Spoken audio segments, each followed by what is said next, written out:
Olá, queridos titânicos e queridas titânicas, né? Estamos numa semana muito especial. Algumas escolas estão em semanas de saco cheio. Estamos a exatamente 30 dias do Enem, né?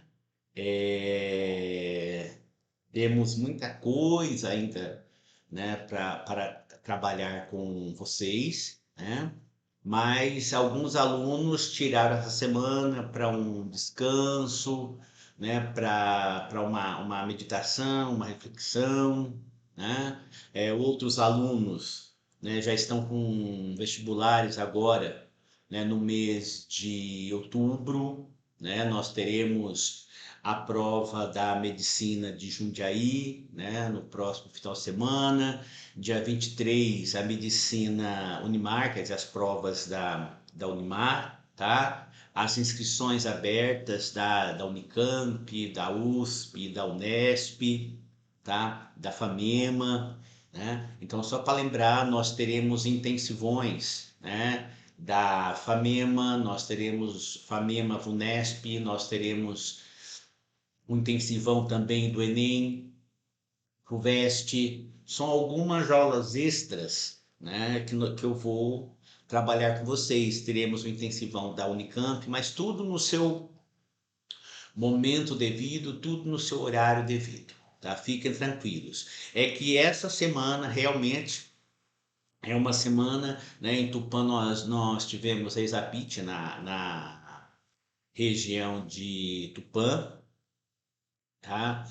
Então a galera tá toda envolvida nos eventos, nos shows, né? Parou ali o show, ele parou ali a região por alguns dias, né? Todo mundo curtindo, descansando.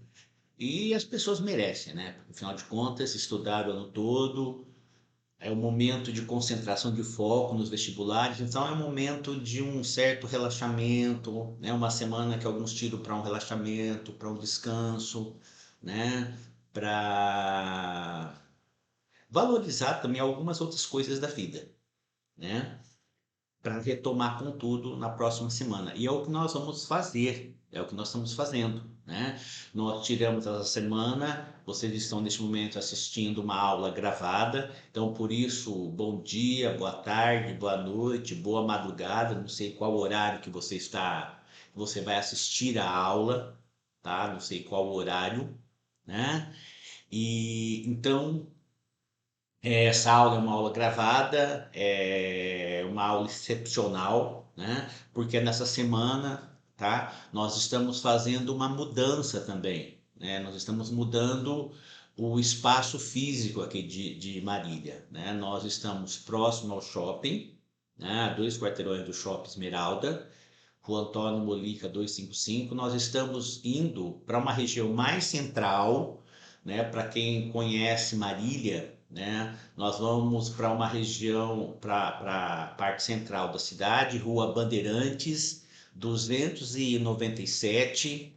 É um condomínio, né? Nós vamos, é a Central Melica Gelás, tá? O nome do edifício é Central Melica Gelás. Segundo andar, tá? Segundo andar, as salas, né? Que nós ocuparemos, tá? E aqui Marília é próximo ao supermercado Pão de Açúcar, tá? Região central da cidade. Tanto é que de lá se vê, né, parte do prédio da prefeitura, né? E nós escolhemos essa mudança justamente porque a partir da próxima semana nós teremos algumas atividades a mais. Eu estarei assim com mais tempo, né, me estruturando aí para atendê-los né, nos próximos vestibulares, eu e a Julinha, tá bom?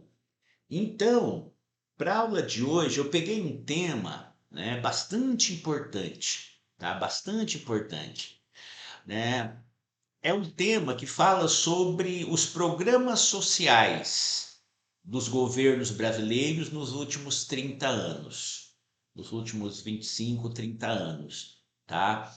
Então, assim, a gente vai analisar uma coletânea, tá? Como é uma semana especial, eu procurei um tema modelo Enem e um tema que, inclusive, pode ser o tema do Enem, né?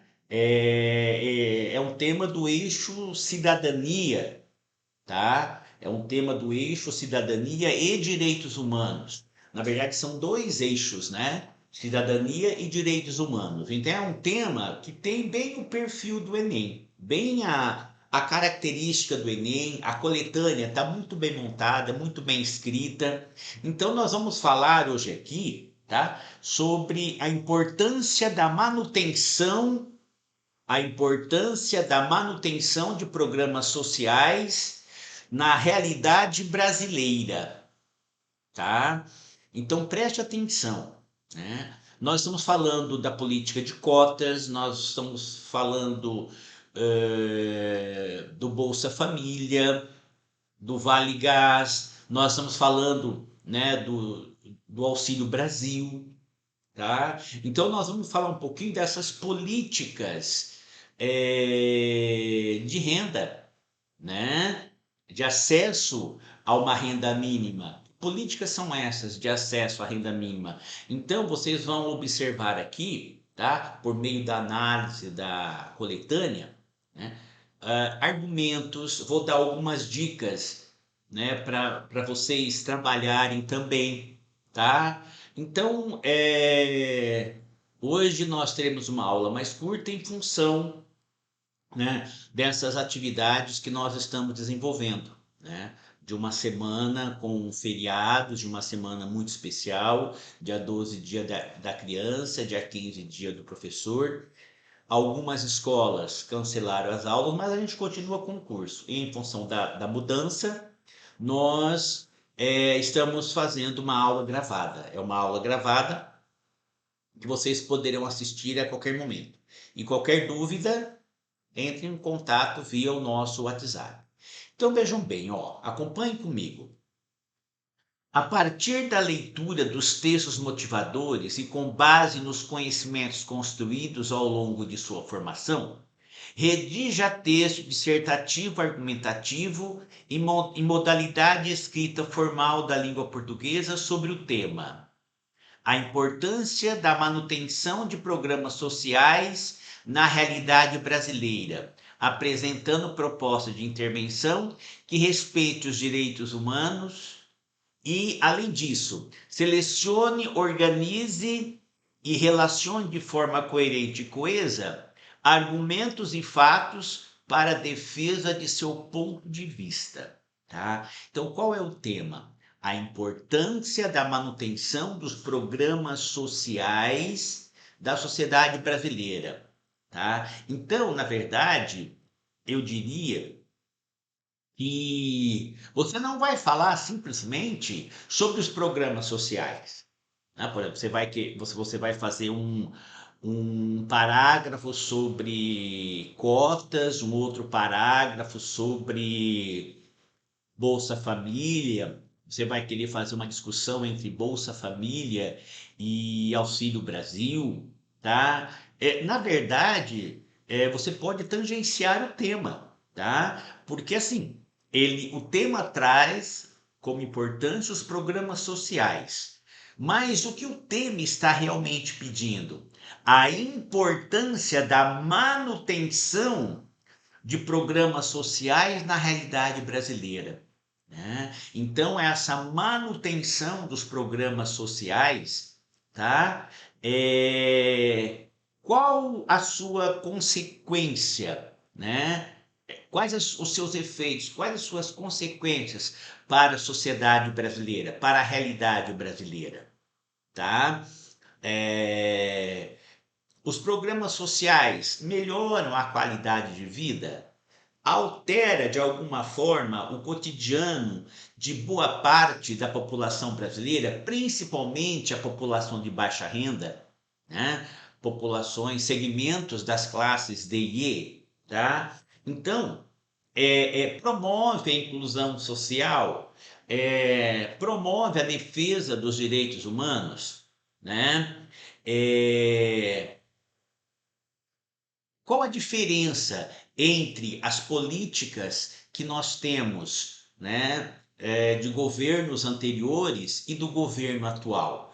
A coletânea vai trabalhar um pouco sobre isso. Então, veja bem, nós vamos ter, você para montar uma redação como essa, você tem que se desvencilhar, né, de preconceitos, você tem que desvencilhar de estigmas, tá? Para trabalhar justamente o tema, tá? Qual é a relevância de se manter esses programas sociais? Eles alteram, né, parte da qualidade de vida da população? Eles promovem mudanças no cotidiano das pessoas, né? Qual é o público atendido por essas políticas sociais, né? Qual é o público, né,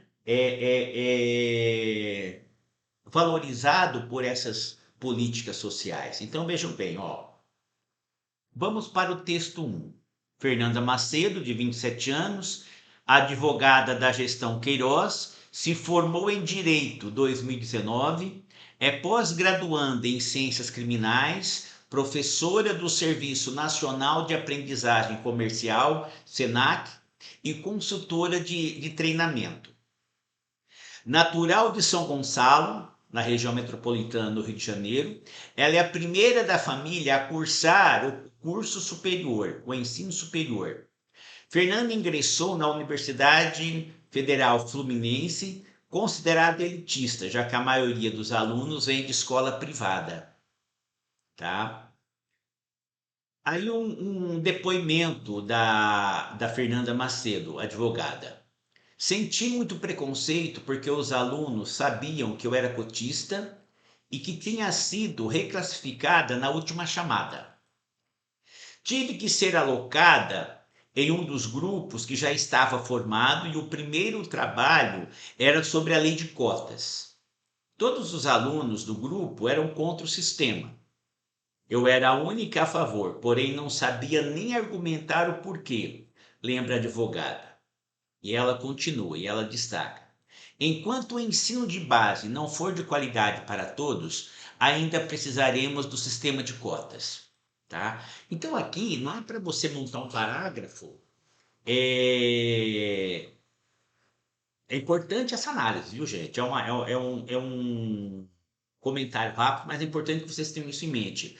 Você não vai necessariamente aqui levantar os pós e os contras do sistema de cotas, né? Você não vai trabalhar aqui a questão ideológica, né, por parte daqueles que são a favor do sistema de cotas e por aqueles que são contra, né? Você vai ter que trabalhar como que o sistema de cotas altera o universo desses alunos que são contemplados com esse sistema, né? Por que esses alunos são cotistas? Negros, indígenas, população de baixa renda, deficientes, tá? Então, claro que é importante a sua opinião, porque a partir da sua opinião você vai levantar argumentos, né, para comprovar a importância da manutenção desses programas sociais, né?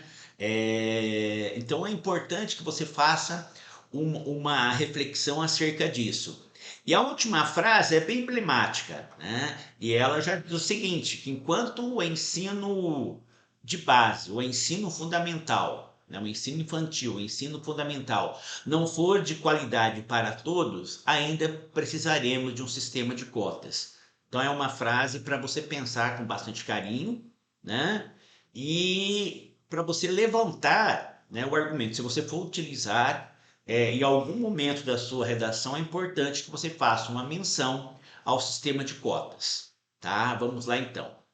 E só para lembrar que o tema é a importância da manutenção de programas sociais na realidade brasileira. Esse tema ele deverá ser apresentado na sua introdução, tá? Mesmo que em períodos diferentes, mesmo que seja na microestrutura, mesmo que seja em períodos diferentes, tá? Mas você precisa apresentar o tema na sua introdução. Isso é regra do Enem, isso é orientação do Enem. Vamos agora ao segundo texto. Preste atenção aqui, ó. Vamos lá ao segundo texto. Texto 2, tá? Texto 2. As políticas de transferência de renda foram implantadas em sua maioria nos anos 2000, ao serem adotadas como mecanismo de combate à pobreza em alguns países da América Latina, entre eles o Brasil. Então ele traz uma informação aqui, né, que essa política, esse sistema de cotas, focando em algumas minorias, tá? Elas surgem na América Latina no comecinho dos anos 2000. Esses programas tinham como objetivo a garantia de valores monetários para famílias em situação de pobreza e de extrema pobreza. Então, o objetivo do Bolsa Família, do Auxílio Brasil, né? O objetivo, na verdade, principalmente o Bolsa Família, que foi pioneiro nesse sentido, é no combate, né, à extrema pobreza, é no combate à miséria. Então, as famílias, né, essa é uma política de renda mínima. O Eduardo Suplicy, né, que já foi senador, deputado, vereador, hoje é deputado estadual em São Paulo, ele é um referencial nessa bandeira política, né? A importância no Brasil, né, para um país que tem, segundo a FAO, né, 30 milhões de famintos, tá? 30 milhões abaixo da linha de pobreza, tá? O objetivo desse tipo de renda mínima, né, desse tipo de política social, né, política de renda, tá, é com o intuito de combater realmente a miséria, a exclusão social, formas de exclusão social e a extrema pobreza. Vamos lá, ó. Estes núcleos, em contrapartida, tinham que atender a algumas condicionalidades relacionadas à frequência escolar, ao acompanhamento da saúde das crianças, entre outras.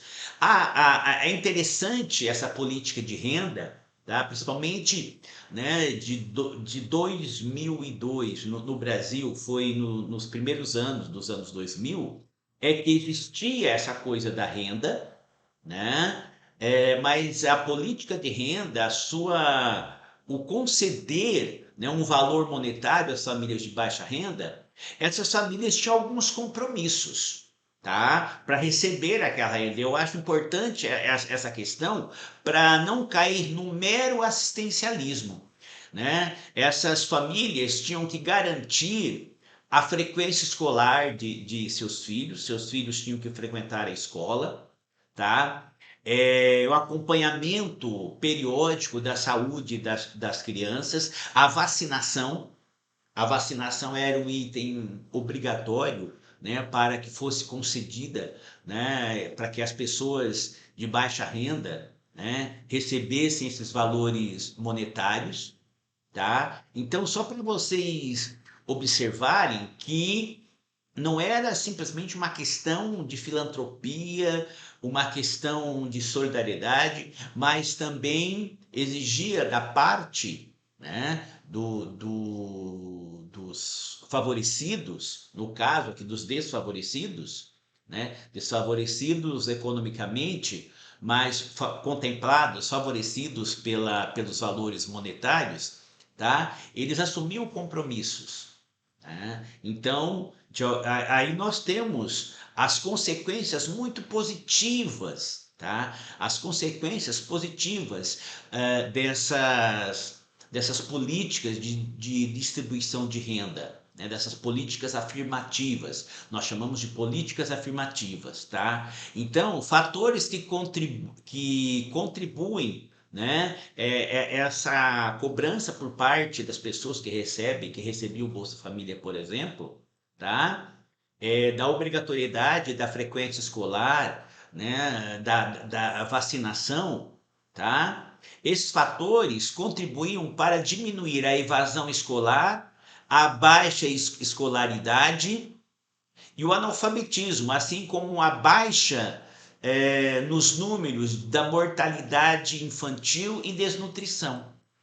Não sei se vocês observaram, tá? Isso é o que nós chamamos de política pública afirmativa, política de renda, né? E é o Estado que gerenciava isso daí, tá? Então, claro que o trabalho solidário ele tem a sua relevância, o trabalho voluntário ele tem a sua relevância, mas essas políticas, né, de renda, de distribuição de valores monetários para as pessoas de baixa renda, né, essa política de renda mínima, ela é fundamental, né, porque quando ela tem um aval da população, né, diminui o abandono escolar, se combate a baixa escolaridade, se combate o analfabetismo, tá? É um outro impacto significativo desse programa de renda mínima, desse programa do gênero, é de ordem socioeconômica, com uma pequena, mas significativa queda na desigualdade da distribuição de renda. Aí vocês entendem o porquê se fala que nos primeiros anos dos anos 2000, até 2011, 2012, 2013, né, o Brasil, nesse contexto aqui, ele saiu realmente do mapa da fome, tá? Entretanto, ainda que sejam liberados benefícios como o Auxílio Brasil, o antigo Bolsa Família e o Vale Gás, a falta de prioridade e investimento na agenda social da presidência gera ações imediatistas que não trazem um resultado efetivo na redução da pobreza e miséria nacional. Tá? O que ele está dizendo é o seguinte, né, que hoje, por exemplo, se fala do Auxílio Brasil, né, e é que o texto, né, ele do site fdr.com.br, ele diz que é uma política, né, de distribuição de renda, mas ela não faz o contraponto, né, da família que recebe o benefício, da família que tem acesso ao benefício. Não há, por exemplo, uma cobrança se os filhos estão na escola ou não, se os filhos são vacinados ou não. Tanto é que, né, não só pela pandemia, mas hoje nós estamos passando por um processo de evasão escolar gigantesco, tá? E obviamente, né, há uma necessidade do governo, né, já que se fala em R$ 400, R$ 600, né, de alguma forma fazer uma contrapartida, cobrar dessa família, né, a permanência do filho na escola, que o filho seja vacinado, tá? A poliomielite, por exemplo, né, o Brasil já teve uma manifestação dessa doença no Pará e ela pode voltar a qualquer momento. Por quê? Porque o índice de vacinados no Brasil não chega a 20%. Aí nós temos aqui, vamos lá. Entretanto, ainda que sejam liberados benefícios como o Auxílio Brasil, o antigo Bolsa Família e o Vale Gás, a falta de prioridade e investimento na agenda social da presidência gera ações imediatistas que não trazem resultado efetivo na redução da pobreza e miséria nacional. Tá? Então, aqui a coletânea assume um posicionamento. Tá? E aí, finalmente, nós temos aqui o terceiro texto, tá? Vocês podem observar aqui, ó, tá? O terceiro texto, ele fala sobre a distribuição de renda no Brasil. Observem aí, ó, tá? A população, tá? 50%, 50% ficam nas mãos de 10%, 40% nas mãos de 10% e 10% da produção consome 50% do que é produzido, tá? Ou seja, Como vocês podem observar aqui, esse é um gráfico da distribuição de renda no Brasil. Tá? Vamos lá então. Texto 4, preste atenção aqui, ó, são 5 textos. O quarto texto. Uma hipótese para melhor entender as razões das ambíguas estratégias de enfrentamento à pobreza no âmbito da política social brasileira é o reconhecimento da profunda incompatibilidade entre os ajustes estruturais à nova ordem capitalista internacional e os investimentos sociais do Estado. Incompatibilidade legitimada pelo discurso, pela política e pela sociedade engendrados no pensamento neoliberal, que, reconhecendo o dever moral de prestar serviço aos pobres e inadaptados à vida social, não reconhece seus direitos sociais. Aqui o texto, né, ele faz uma crítica ao neoliberalismo. Tá? Ao neoliberalismo. Ele fala de uma contradição, ele fala de uma questão ambígua, que por um lado o neoliberalismo ele fala da importância, né, de se combater a pobreza, né, de se combater a pobreza, de se combater a miséria, né, mas por outro lado ele não reconhece os direitos sociais. Né? Muitas vezes se associa esse combate à miséria, esse combate à pobreza, simplesmente com filantropia. Simplesmente esperando, por exemplo, que o setor privado promova eventos de doação, de partilha de alimentos, partilha de agasalhos. Então, é aquilo que nós estamos falando. Existe a questão do trabalho voluntário, da filantropia, que é também uma forma de, obviamente, são formas de amenizar o sofrimento alheio, tá? Mas o que vai tirar aquela população, né, de uma situação extrema de exclusão social, tá? De uma situação de miséria, de uma associação, de uma condição que fere os seus direitos à saúde, educação, moradia, são políticas públicas efetivas, entre elas, né, a política de renda mínima. Aí ele continua, ó, não por acaso, onde antes o discurso da cidadania e dos direitos tinha algum lugar ou pertinência no cenário público, é hoje ocupado pelo discurso humanitário da filantropia. Tá? Foi aquilo que eu disse a vocês aqui. Tá? E existe um aspecto em que o discurso da cidadania, né, ele tem dois vieses. Né? Por um lado, se usa a filantropia como forma, como instrumento, como forma de tentar combater a desigualdade. Mas o que vai combater a desigualdade é aquela renda mínima, né, que vai oportunizar as pessoas, né, até porque o trabalho voluntário ele é sazonal, ele é periódico, e a política de renda mínima ela é fixa. Né? Permitem as famílias se programarem, se organizarem, tá? Facilita ainda mais o acesso à cesta básica.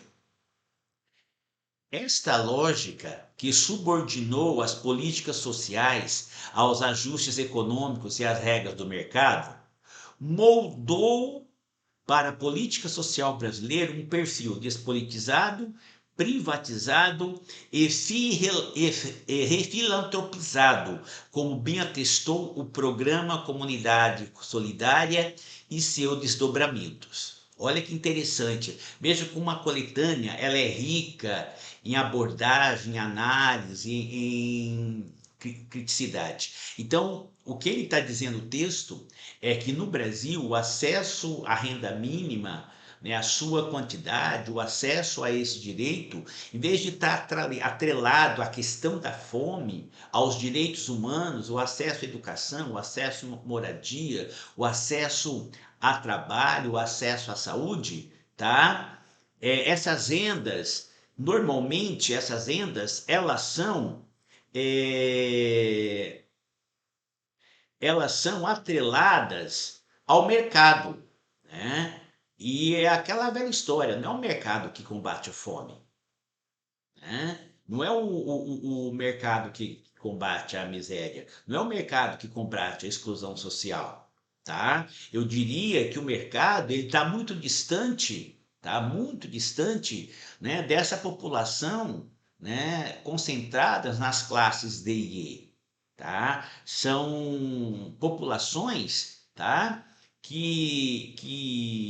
Elas precisam sanar imediatamente uma necessidade fisiológica que para as classes A, B e C, né, não consta, né, na realidade dessas classes mais abastadas, mas faz parte, tá, da realidade das classes D e E. Tá? Então vamos lá, ó. Continuando aqui. É, Seus fundamentos na solidariedade social e em componentes éticos e humanitários presentes na sociedade, capazes de mobilizar adesões e apoios generalizados, reforçaram o deslocamento de ações no âmbito da proteção social para a esfera privada, colocando em questão direitos constitucionalmente afiançados. Tá? Então, dentro do contexto aqui, ó, se por um lado, olha que interessante. Já é uma sugestão aqui para você fazer uma ressalva no seu texto. Ó, tá? Se, por um lado, a Carta de 88 trouxe a seguridade social e os direitos sociais para o campo da responsabilidade pública e da universalização dos acessos, por outro, o quadro social mais amplo caracteriza-se por uma perspectiva de retração dos investimentos públicos no campo social e pelo seu reordenamento e crescente subordinação das políticas sociais às políticas de ajustes da economia, com suas restrições aos gastos públicos e sua perspectiva privatizadora, que transformam em simulacro as possíveis saídas inovadoras estabelecidas constitucionalmente pela Seguridade Social. Tá? Então, é aquilo que eu disse a vocês, né? Do que nós, dentro do que a gente trabalhou aqui, ó, né? O tema, tá? O tema, a importância da manutenção de programas sociais na realidade brasileira. Tá? Então, há uma necessidade de se manter esses programas sociais, de se manter esses programas de renda mínima, né? Porque por meio disso você tem a inclusão, por meio disso você tem o acesso à renda, o acesso ao trabalho, o acesso a uma vida mais digna, né? Você tem o acesso a um direito preliminar do ser humano, a um direito fisiológico primário, que é o direito à alimentação, né? Que é o direito à alimentação. Então, dentro dessa perspectiva aqui, tá? Né, é que você pode trazer essa reflexão, né? Se é o Estado que deve promover políticas de rendas mínimas, ou isso deve ser terceirizado, ou isso deve ficar a cabo das empresas, tá? Nós estamos falando de garantias constitucionais, tá? E a renda mínima é uma garantia constitucional, porque cabe ao Estado combater a fome. Claro que cabe à sociedade civil, cabe ao empresariado, mas quem administra essa questão, esses direitos constitucionais, é o Estado, tá? Vamos lá. E aí, vamos para o texto 5. O quinto texto é muito interessante também, tá? Vamos lá. O texto geral, o diretor-geral da FAO, José Graziano, ex-coordenador do programa Fome Zero e ex-ministro extraordinário para o combate à fome, defende a adoção de um firme programa de segurança alimentar no Brasil como uma forma de minimizar um problema que pode ser considerado tanto crônico como estrutural. Então, aqui, né, nós tivemos José Graziano, ex-coordenador do programa Fome Zero, ex-ministro, né, ex-ministro extraordinário, né, para o combate à fome, tá? Que ele diz que é necessário um programa efetivo de renda mínima, né, que possa corroborar, que possa oportunizar, que possa permitir uma segurança alimentar mais consistente no Brasil, tá? Porque quando se fala em renda mínima, nós estamos falando, né, do acesso a direitos básicos, tá? Por quê? Porque se o Estado é, se o Estado incentiva essa questão da política de renda mínima e faz uma parceria com essa família, né, condiciona de alguma forma essa família, né, a manter o filho na escola, a levar os filhos aos postos para serem vacinados, tá? Então, essa política de renda mínima ela vai alterar a ordem vigente, ela vai promover, né, mais igualdade social, ela vai promover mais direitos, direitos do acesso à alimentação, né, vai combater, por exemplo, o analfabetismo infantil, né, vai promover de alguma forma o ser humano, a vida humana. Continua aqui, ó. Ainda mais na nação que fez a revolução da agricultura tropical, capaz de permitir a adaptação de culturas de climas temperados ao calor do Cerrado e da Amazônia, e se tornou um dos maiores exportadores de commodities agrícolas. Então, veja bem, o Brasil desenvolveu toda uma tecnologia, né? A Exalc da USP de São Paulo tem protagonista nisso, né? As universidades que têm cursos de agronomia, no caso aqui, tá? Né? São protagonistas nesse contexto, tá? A Embrapa também tem um papel efetivo, né, nessa questão de adaptação, né, de produtos temperados em regiões, né, de calor intenso, como o Cerrado e a Amazônia.